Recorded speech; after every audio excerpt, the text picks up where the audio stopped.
speech tomorrow on democracy, and December AP poll, 8 in 10 Republicans said democracy would be weakened if Biden were reelected, and that was also the view of 56% of independents.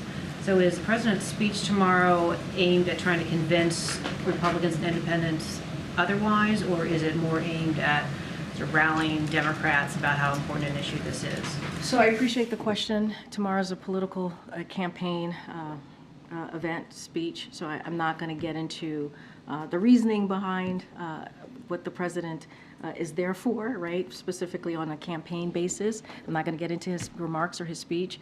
That is something that the campaign can deal with directly on this particular question. What I can say more broadly of what the president has said about January 6th and how it was an attack on our democracy, our fundamental values, how it was unprecedented, and how we have to continue to speak out, and it is important to do so.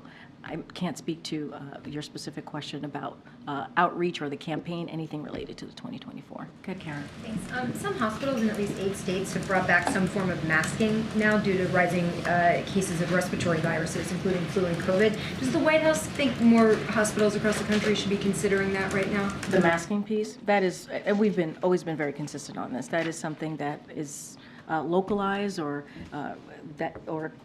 hospitals, communities, cities, states, they have to make their own decisions. That's not something that we get involved in. And how about Americans broadly now? There's 31 states in the latest data that have high or very high levels of respiratory illness, RSV, flu, and COVID. What should Americans be doing with the recommendation? So, look, it is up to each and every American to make their decision on what they want to do. We have a range of tools, right? That is something that we've been able to do these last 3 years for people to protect themselves from the impact of COVID, whether it's a vaccine, whether it's at-home testing, whether it's treatments, right? All of these things are incredibly important. So there are tools available for folks, and we're going to certainly encourage Americans to take those steps.